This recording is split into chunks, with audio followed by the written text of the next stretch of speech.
सभी यात्रियों से निवेदन है, अपनी कुर्सी की पेटी बांध लें। आज हम गिट की सवारी करेंगे, तो चलिए शुरू करते हैं। तो गिट इंस्टॉलेशन के बारे में डिस्कस कर लेते हैं। ये बहुत इजी है। गिट कमांड डालना है। गिट डालते ही हमें सेकंड लाइन मिलेगी डाउनलोड गिट। जब वहाँ विज़िट करेंगे तो हमें तीनों ऑप्शन मिलेंगे, मैक ऑपरेटर्स के लिए, विंडो ऑपरेटर्स के लिए एंड लाइनक्स ऑपरेटर के लिए। सबसे पहले विंडोज़ ऑपरेटर के लिए अगर हम इस पर क्लिक करते हैं तो हमारी फ़ाइल डाउनलोड हो जाएगी। उस exe फाइल को रन करना है और उसमें जो भी आइडियल कंडीशंस हैं उसे एक्सेप्ट करते हुए कंप्लीट कर देना है। मैक ओएस के लिए बहुत सिंपल है। हम विज़िट करते हैं तो इसमें दिखाता है, क्योंकि उनका command management file management system प्रियो है, तो प्रियो इंस्टॉल गिट कर देंगे। सिमिलरली लाइनक्स यूजर्स के लिए बहुत सारे लाइनक्स के अलग अलग डिस्ट्रोज होते हैं। जैसे ये हमारा उबुंटू का सिस्टम है, तो हमें अगर डाउनलोड करना है तो apt-get इंस्टॉल कर देंगे गिट। डायरेक्टली ये कमांड रन करने से टर्मिनल पे हमारा गिट इंस्टॉल हो। यहाँ तक तो हमने गिट को इंस्टॉल करना सीख लिया। अब इसके बाद गिट का यूज़ करना हम सीखेंगे। गिट का यूज़ करने के लिए हमें टर्मिनल में जाना होगा। टर्मिनल ओपन करने के बाद विंडोज़ के लिए ये एक स्पेशल चीज़ है, क्योंकि उनके कमांड cmd प्रॉम्प्ट को अगर पाथ ना दिया जाए गिट का तो उसमें ये रन नहीं हो पाएगा। सो इस केस में मैंने जो कहा था कि हमें गिट बैश पे इंस्टॉल करना है। सो गिट बैश को अगर आप रन करते हैं तो वो सिमिलर टू दिस एक टर्मिनल ओपन हो जाएगा। वो गिट का टर्मिनल होगा और उसके अंदर हम लोग जो चीज़ें यहाँ कर रहे हैं डायरेक्टली वहाँ कर पाएंगे। अब इतना तो बड़ा सिंपल था। अब इसके बाद हम लोग क्या करेंगे, एक डायरेक्टरी बना लेते हैं जिसमें हम लोग अपना पूरा काम करेंगे। तो क्योंकि हम लोग रूट में अवेलेबल भी हैं तो स्विच कर जाते हैं डेस्कटॉप पे। डेस्कटॉप में मैं एक नई डायरेक्टरी बना लूँगा जिसका नाम मैं दूंगा टेस्ट नाम। देखिए टेस्ट आ चुका है यहाँ पे, ये दिख रहा है आपको। अब हम लोग को कुछ नहीं करना है, cd टेस्ट। अब हम टेस्ट में एंटर कर चुके हैं। अगर इसके अंदर देखें तो हमारे पास कुछ भी अवेलेबल नहीं है, लेकिन अगर ls करेंगे तो ये हिडन फाइल्स भी दिखा देगा। तो हिडन फाइल्स में हमारे पास करेंट डायरेक्टरी का पाथ और प्रीवियस डायरेक्टरी का पाथ ये अवेलेबल है, और कुछ अवेलेबल नहीं है। अब हमें इसमें गिट को इंस्टॉल करना है, इंस्टॉल एज इफ स्टार्ट करना है। तो गिट स्टार्ट करने का बहुत ही इजी मेथड होता है, गिट इनिटवा कर देंगे। इनिटवा एज इफ इनिटवा नहीं होता है, इनिटवा एज इट इनिट सिर्फ। हाँ अच्छा सॉरी गिट इनिट होता है। अब हो चुका है। देखिए यहाँ पे इनिशियलाइज्ड एम्प्टी गिट रिपोजिटरी इन home/anonymous/desktop/test/git। ये डॉट गिट फाइल है। तो कोई भी फाइल अगर डॉट से स्टार्ट होती है वो एक हिडन फाइल होती है, ये आपको पता होगा। अब अगर हम क्लियर करके एक बार फिर से ls करें तो हमें कुछ नहीं दिखेगा, क्योंकि अभी जो गिट की फाइल बनी वो भी एक हिडन फाइल है। उसे देखने के लिए हमें ls ओके डॉट गिट ये दिख रहा है, इसका मतलब गिट इनिशिएट हो चुका है। अब हम यहाँ पे एक नया फाइल बना लेते हैं index.html नाम से। क्या हुआ भाई, अरे यार स्पेलिंग इतना मिस्टेक कौन करता है। ठीक है होता है। टच हमने index.html को टच कर लिया। अब ls करेंगे तो अरे भैया कट या index.html हमारे पास अवेलेबल है। इसका मतलब हमारे पास index.html फाइल बन चुकी है। अब इस index.html फाइल के अंदर हम लोग पुश कर देते हैं, क्या पुश किया जाए, I am anonymous। ठीक है। अब इस index.html को अगर हम लोग नैनो से रन करके देखें तो I am anonymous यहाँ पे दिख रहा है, मतलब कि हमारी फाइल में index.html फाइल में ये line anonymous I am anonymous आ चुका है। अब हमें क्या करना है, ये तो था एक फ़ाइल बना ली हमने। अब उस फाइल को गिट मैनेजमेंट सिस्टम के अंदर मेंटेन करना है। तो मेंटेन करने के लिए गिट में हम क्या करते हैं कि गिट में पर्टिकुलरली कुछ स्टेजेस होते हैं। सबसे पहला स्टेज होता है ऐड करने का। ऐड करते हैं तो एक स्टेजिंग लेवल पे हमारी फाइल्स आ जाती हैं, क्योंकि अगर हम डायरेक्टली कमिट कर दें, ऐड के बाद नया कमांड होता है, नेक्स्ट कमांड होता है कमिट का। कमिट करने से हमारी जो फाइल है वो गिट लाइन में, मेन लाइन में इम्प्लीमेंट हो जाती है और वो वहाँ से रीबैक एक कमांड्स में स्टोर हो जाती है। कट करना पूछ, ठीक है।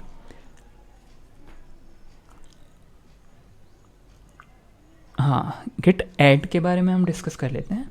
तो गेट ऐड, अब हमारे पास फाइल का जो नाम है index.html अगर करेंगे तो वो स्टेजिंग एरिया पे ऐड हो गया। स्टेजिंग एरिया पे ऐड हो गया मतलब कि अब अगर हमें इसे कमिट करना है तो वो कमिट हो सकता है। ये as a safety purpose Git में इम्प्लीमेंट किया जाता है, सो दैट हम अपनी फ़ाइल को करप्ट ना कर दें। कमांड लाइन में अगर मान लीजिए हम डायरेक्टली कमिट कर देते और कुछ एरर्स या इश्यूज़ होती है उसमें, तो ये फ़ाइल डायरेक्टली कमिट हो जाती और फिर हमें उसे पूरा का पूरा सिस्टम फिर से रीस्टोर करना पड़ता, पूरा का पूरा मैनेजमेंट फाइल फिर से रीस्टोर करना पड़ता। लेकिन गेट ऐड करने के बाद हमें एक एरिया मिल जाता है, स्टेजिंग एरिया, जहाँ पे ये फाइल ऐड हो चुकी है। इसके बाद हमें पता है कि अगर हमें करना ही है तो ही हम करेंगे। तो आप चेक कर लेते हैं कि गेट ऐड हुआ है कि नहीं हुआ है। गेट स्टेटस रन करेंगे तो यहाँ पे देखिए, अब हम कमिट कर, यहाँ पे ये दिखा रहा है चेंजेस टू बी कमिटेड, मतलब कि ये स्टेजिंग एरिया पे आ चुका है। अगर नहीं आया होता तो इसको कमिट नहीं कर सकते थे। अगर हमें इसे कमिट लाइन से हटाना है तो यहाँ पे कमांड दिया हुआ है git rm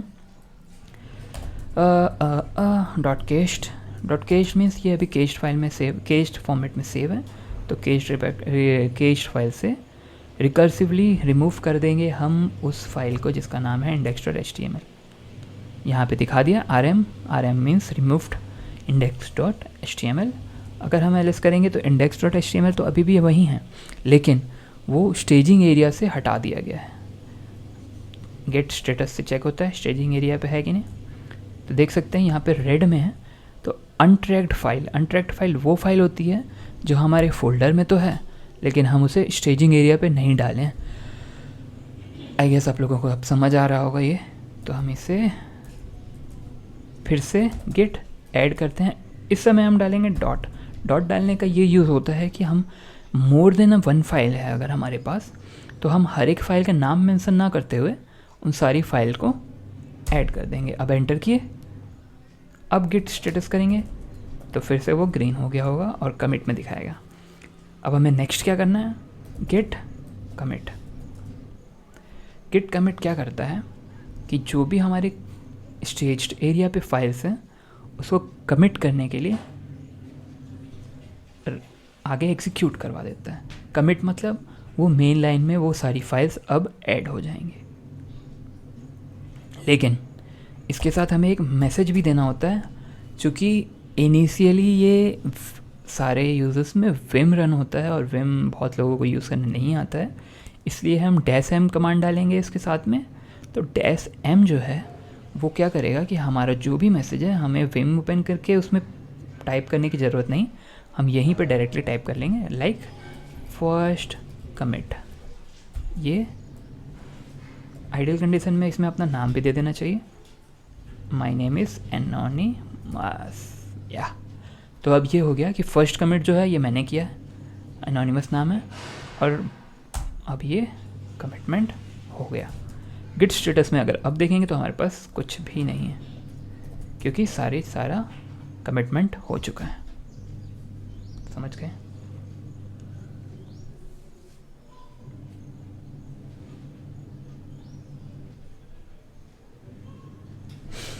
हाँ, एक चीज़ अब छोटी सी थी जिसे डिस्कस करना ज़रूरी है। जो ऑथर है जो इसको यूज़ कर रहा है उसका यूज़र नेम और ईमेल गिट हर बार मांगेगा, और जब तक हम उसे नहीं दे देते तब तक मांगेगा। इसलिए हम क्या करते हैं कि ये ग्लोबल रिपोजिटरी में, ग्लोबल फाइल में, ग्लोबल कॉन्फ़िगरेशन फाइल में इसे ऐड कर देते हैं गेट कॉन्फ़िग। इसका कमांड है गेट कॉन्फ़िग। ये हमें एक ही बार यूज़ करना है तो इसे याद करने की ज़रूरत नहीं। डॉट नेम, और इसके बाद अपना नेम वगैरह जो भी है, लाइक मेरा था एनोनिमस, ठीक है। हाँ, तो लेकिन मैं ये नहीं करूँगा क्योंकि मेरा ऑलरेडी सेव्ड है। तो यहाँ पे यूज़र नेम हो गया। ओके, अब अगर हमें यूज़र नेम के साथ साथ ईमेल भी देना पड़ता है, तो Git config user dot email, उसके बाद हम अपना प्रेशर्स के अंदर ईमेल भी डाल देंगे, समझ गए होंगे आप लोग। अब इसको भी एंटर कर देंगे तो ये आप ग्लोबली सेव हो जाएगा। फिर उसके बाद आपको रैंडम मैसेजेस नहीं आएंगे जब भी आप कमिट करेंगे, क्योंकि आप अब उस यूज़र के फॉर्म में अपना जो भी कमिटमेंट कर रहे हैं, जो भी काम कर रहे हैं गिट में, उस यूज़र के नाम पे होगा। तो हमने वो कर दिया, कॉन्कैट करना था। तो हमारे पास मॉडिफाइड index.html फाइल है। हमारी एक index.html फाइल जो पहले पुश की हुई थी वो तो हमारे पास कमांड गेट लाइन में होगी, लेकिन जो अभी हमने मॉडिफाइड की उसके कारण इसमें कुछ चेंजेस हैं, वो नहीं है। तो हमें क्या करना है, सिंपली गेट ऐड करना है, फिर से कर देंगे। गेट कमिट करना होगा क्योंकि अभी ये स्टेजिंग पे आ चुका है। एम कमांड के साथ डैश एम करेंगे,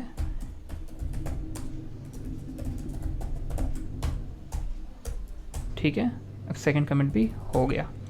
अब हमें देखना है कि गिट में हमने क्या क्या चेंजेस किए हैं। गिट लॉग करेंगे तो ये दिखा रहा है अभी हम हेड जो है मास्टर, मतलब हम मास्टर ब्रांच में, मेन लाइन जो है हमारी मास्टर लाइन है।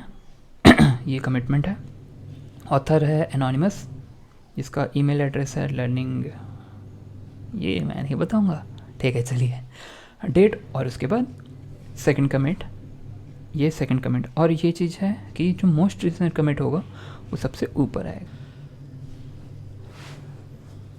सो हम लोग गिट के वर्किंग ट्री के बारे में एक बार ओवरव्यू ले लेते हैं, सो दैट हमें बाद में कन्फ्यूज़न ना हो।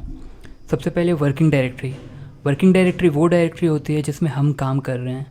फॉर एग्ज़ाम्पल,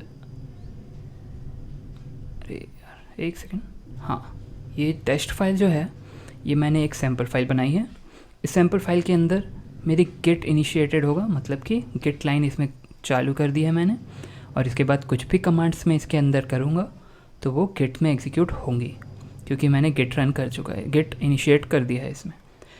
ये था वर्किंग डायरेक्टरी। इसके अंदर हम कुछ भी बनाते हैं तो हम एक स्टेजिंग एरिया पे पहले पुश करते हैं। स्टेजिंग एरिया वो एरिया होता है जहाँ से एक काइंड ऑफ हमारा सेफ्टी पर्पस के लिए एरिया को डेवलप किया गया है, सो दैट हम कुछ भी डायरेक्टली लोकल रिपो में ना पुश कर दें, और उसके कारण होने वाले जो एरर्स होती हैं, लाइक हम कुछ फाइल एडिट किए, हमने उसमें कुछ चेंजेस की और हम उसे डायरेक्टली लोकल रेपो में डाल देते, हमारा पूरा फाइल सिस्टम जो हमने बनाया है उसमें एम्बिग्विटीज़ आ सकती थी। लेकिन उनसे रिजॉल्व करने के लिए हमने एक स्टेजिंग एरिया उन्होंने बनाया है। स्टेजिंग एरिया में हम ऐड करते हैं, यहाँ ऐड होने के बाद उस फाइल को हम कमिट कर सकते हैं, सो दैट वो अब लोकल रेपो में चली गई है। तो ऐड इसलिए किया जाता है सेफ्टी पर्पस के लिए। उसके बाद हम देखते हैं कि कौन कौन सी फाइल्स हमने सही ऐड की है, कौन सी गलत हैं जिसे हमें रिमूव करना है, तो हम उसे स्टेजिंग एरिया से रिमूव कर देते हैं। अब आता है Git commit. Git commit staging area से उसको लोकल रिपोजिटरी में डाल देता है, ठीक है। ये लोकल रिपो जो भी होगा वो होगा जो मेन ब्रांच लाइन होगी। जैसे मान लीजिए हम ब्रांचिंग कर रहे हैं अपने ट्री में, हमारा एक ब्रांच है मेन ब्रांच, उसमें अगर हम रन कर रहे हैं तो ये लोकल रिपो मेन का होगा। अगर हम चेकआउट करते हैं तो हम वापस वर्किंग डायरेक्टरी में आ जाएंगे, और चेकआउट करके दूसरी रिपोजिटरी या फिर दूसरे ट्री के ब्रांच का अगर हम नेम करते हैं तो हम उस नेम में चले जाएंगे। ऑल्सो अगर हम गेट मर्ज करते हैं, गेट मर्ज कमांड क्या करता है कि हम मान लीजिए वर्किंग डायरेक्टरी में हमने कुछ फाइल्स डिलीट कर दी, लेकिन हमने उस फाइल्स को लोकल रिपो में पुश कर दिया था, तो मर्ज क्या करेगा, इस फाइल वर्किंग डायरेक्टरी और लोकल रिपोजिटरी में अवेलेबल डायरेक्टरीज में जो भी डिफरेंसेस हैं उसे शो करेगा। उसके बाद में उन एरर्स, उन डिफरेंसेस को मर्ज करेगा, और मर्ज करने से पहले यूज़र से रिक्वेस्ट करेगा कि इस मर्ज को एक्सेप्ट करना है या नहीं। ये तो थी हमारी लोकल वर्किंग। रिमोट वर्किंग क्या होती है कि हमारी मान लीजिए रिपोजिटरी है ऑनलाइन सर्वर पे, जैसे कि गिटहब पे अगर हमारी रिपोजिटरी की एक रेपो हमने वहाँ भी बना रखा है, तो हम गिट पुश कमांड करके जो भी स्टेज्ड एरिया लोकल रेपो में जो भी है उसे अपलोड कर देते हैं रिमोट सर्वर पे। गेट पुल करते हैं तो लोकल रिपोजिटरी में वो पुल हो जाती है। और अगर हमारे पास लोकल रिपोजिटरी नहीं है तो ये गेट पुल डायरेक्टली वर्किंग डायरेक्टरी में आ जाएगा। ये चीज़ें आपको बाद में और अच्छे से क्लियर होंगी जब हम वर्क करेंगे इसके ऊपर। Thank you.